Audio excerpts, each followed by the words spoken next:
사랑하는 성도 여러분, 오늘 우리는 참으로 뜻깊은 자리를 가지고 있습니다. 은퇴하시는 장경복, 황재현, 김민호 장로님, 또 박려순, 유성자, 오혜숙, 손명옥, 한복련 권사님의 은퇴를 축하하며 그동안의 헌신에 감사하는 자리를 함께하고 있습니다. 여러분이 받으신 이 팜플렛 양력을 보시면 지금까지 이분들의 수고가 얼마나 컸는지 알 수 있습니다. 교사부터 시작해서 노회의 임원까지 이 8분이 감당했던 사역들이 무려 30개 정도나 됩니다. 제가 다 세봤는데 그렇게 많습니다. 이 많은 사역들 속에서 이들 한 분 한 분이 얼마나 많은 땀을 흘렸겠습니까? 참 많은 땀을 흘렸고 얼마나 충성되게 교회를 섬겼는지 우리는 잘 알고 있습니다. 주께서 이 8분의 헌신과 수고를 크게 위로해 주시고 은퇴 이후의 삶에도 풍성한 은혜로 채워주시길 주님의 이름으로 축원합니다. 오늘 우리가 함께 읽은 시편 71편은 다윗이 지은 시입니다. 특별히 이 다윗이 노년에 지었던 시로 알려져 있습니다. 다윗이 어떤 사람입니까? 다윗은 일평생을 하나님의 나라를 위해 싸워왔던 그야말로 백전노장이었습니다. 그런데 그 사람도 나이가 드는 것은 어쩔 수 없었죠. 나이가 들어서 기력이 쇠하고 백발이 성성해졌는데 그때 드렸던 기도가 이 시편 71편 이것입니다.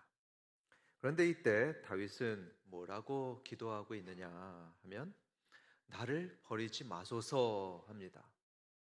하나님, 나를 버리지 마소서 이렇게 간절히 기도하고 있습니다. 여러분, 이 다윗은 왜 이런 기도를 드렸을까요? 혹시 그는 토사구팽당하듯이 하나님께서 자기를 다 쓰고 나서 이젠 나이가 들어서 버릴까 봐 그래서 두려워 이런 기도를 드렸을까요? 아닙니다. 하나님은 그런 분이 결코 아닙니다. 우리 하나님은 사람이 약해지고 나이 들었다고 해서 버리는 분이 결코 아니시죠. 성경을 보면 하나님은 언제나 약한 사람들의 하나님이셨습니다. 약한 자의 방패가 되시고 위로자가 되신다고 했습니다. 꺼져가는 등불도 끄지 않는다고 하셨습니다. 그러니까 노인이라고 버려지는 것이 아닙니다. 결코 버리지 않으십니다. 다윗은 누구보다도 그 사실을 잘 알고 있었습니다. 따라서 다윗의 그 버리지 말라달라는 말은 정말 버리지 말라는 의미가 아닙니다. 정말 버리지 말라는 게 아니고 저를 계속 써주세요 이런 의미라고 볼 수 있습니다. 마치 직장에서 은퇴해서 나갈 때가 되었을 때에 사장님한테 저 계속 일할 수 있습니다. 저 나가라고 하지 마시고 계속 써주세요 하는 것처럼 하나님께도 저를 계속 써주십시오 이렇게 기도하는 것입니다. 비록 백발의 노인이라도 말이죠. 여러분 얼마나 열정적인 모습입니까? 사랑하는 은퇴 장로님, 권사님, 여러분도 다윗과 동일한 열정을 품으시기를 주님의 이름으로 축원합니다. 사실 이 8분의 은퇴하는 분들은 다윗처럼 참 열정적인 분들이셨습니다. 그래서 주님의 놀라운 일들을 많이 행하셨죠. 정말로 헌신하셨고 주님을 뜨겁게 사랑하셨던 분들입니다. 제가 지금까지 3년 동안 이 8분을 봐왔는데요. 이 8분들은 참으로 타의 모범이 되었고 주님을 사랑하셨던 존경스러운 삶을 사셨습니다. 참으로 감사드리고 축복합니다. 그런데 여러분, 하나님께서는 이런 여러분에게 백발의 다윗을 보여주면서 더욱더 도전하십니다. 다윗의 열정을 보여주시면서 그렇게 살라고 또다시 도전하십니다. 여러분 유명한 그 거스 히딩크 감독 다 아시죠? 이 사람은 우리나라 축구 대표팀을 사상 최초로 4강까지 월드컵 4강까지 올려놓았죠. 정말 대단한 일이었습니다. 그 16강도 힘들어하던 팀을 4강까지 이끌었으니 이것만으로도 뭐 200% 성공한 것이라고 볼 수 있겠죠. 충분히 만족하고 쉬어도 되었습니다. 그런데 그때 히딩크 감독이 뭐라고 말했는지 여러분 기억하시죠? 나는 아직도 배고프다. 나는 아직도 배고프다 했습니다. 여러분, 다윗이 그런 것입니다. 나는 아직도 주님 나라를 위해 더 일하고 싶습니다. 아직도 하고 싶은 일이 있습니다. 이런 기도를 백발의 노인이 하고 있습니다. 저는 이런 다윗의 마음이 은퇴하시는 여러분뿐만 아니고 우리 모두에게 있기를 바랍니다. 그렇다면 다윗은 도대체 무엇을 하고 싶었을까요? 본문을 보면 이렇게 다윗은 말하고 있습니다. 내가 주의 힘을 후대에, 주의 능력을 장차올 모든 자에게 전하기까지 나를 버리지 마소서 했죠. 그렇습니다. 다윗에게는 계속해서 살아가야 될 이유가 있었습니다. 그가 더욱더 살아가야 될 이유가 무엇이었냐 하면 그냥 죽기 싫어서가 아니었습니다. 더 건강하게 더 풍요로운 삶을 살고 싶어서도 아니었습니다.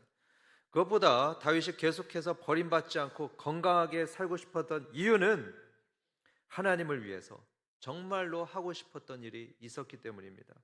그것은 주의 힘을 후대에, 주의 능력을 장차 오게 될 모든 사람들에게 전하는 것, 그것이었습니다. 한마디로 믿음을 전수해주고 싶었던 것입니다. 자기의 인생 속에서 하나님께서 얼마나 많이 역사하셨습니까?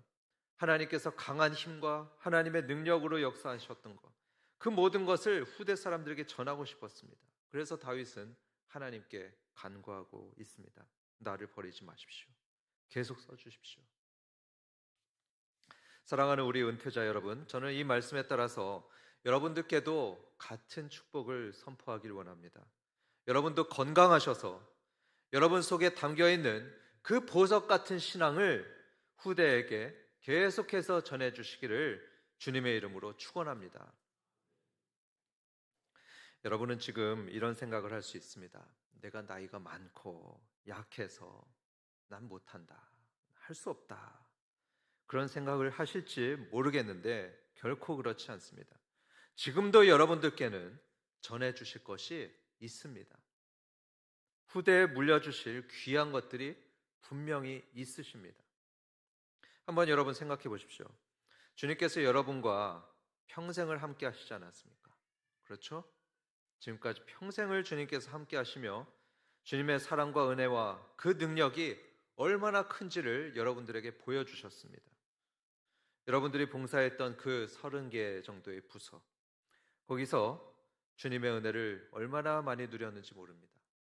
그렇죠? 장로님, 권사님들? 그것을 나누시면 됩니다. 그것을 간증하시기 바랍니다. 누구도 대신할 수 없는 여러분들의 이야기를 성도들에게 나눠주십시오.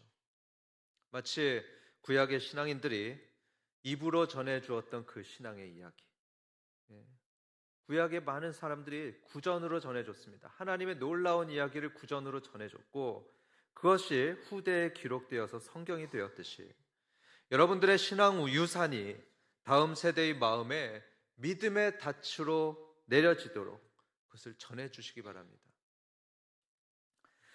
그 신앙의 유산을 어떻게 전해줄 수 있을까요? 그 한 가지 방법을 제가 전에 우리 남브라더스에게 말씀을 드렸었는데요. 여러분, 남브라더스가 누군지 아십니까? 남기수 장로님, 또 남형주 목사님, 이렇게 남브라더스에게 이런 말씀을 드렸습니다. 다 늘 푸른 목장에 계십니다. 우리 어르신들께서 오래 인생을 사시면서 축적된 하나님의 경험이 있을 겁니다. 하나님께서 어떻게 이 교회와 이 나라를 이끌어 오셨는지, 그리고 또 개인적으로는 어떻게 질병도 이기고 삶의 모진 풍랑들을 이겨냈는지, 그걸 이겨내도록 어떻게 도와주셨는지 그 간증들이 있을 겁니다. 그 간증들을 한번 글로 기록해 보면 좋겠습니다. 아니면 녹음을 해도 좋습니다. 그렇게 해서 책으로 한번 만들어 봅시다. 이렇게 제안했습니다. 이것은 하나의 예입니다. 이외에도 여러분들에게는 여전히 교회와 후세들에게 물려주실 것, 전해주실 것들이 있습니다. 찾아보면 반드시 있을 겁니다. 그것을 찾으시기 바랍니다. 그리고 그 일을 하시기 바랍니다. 그러나 무엇보다도 그 일을 위해서 기도하시기 바랍니다. 하나님, 제가 이 일을 하려고 합니다. 할 수 있도록 건강도 주시고 지혜와 물질도 주시고 힘을 주십시오. 이런 여러분의 기도를 다윗처럼 하나님께서 기쁘게 응답하실 줄 믿습니다. 다시 히딩크 감독의 말을 들려드리도록 하겠습니다. 나는 아직 배고프다. 나는 아직 배고프다 했습니다. 사랑하는 은퇴자 여러분, 그런 열정으로 저 높은 차원의 하나님 나라의 일을 계속해서 행하는 여러분들 되시기를 바랍니다. 그런 여러분에게 하나님께서 더 일할 수 있게 건강뿐만 아니라 필요한 모든 것을 풍성히 부어주시기를 주님의 이름으로 축원합니다.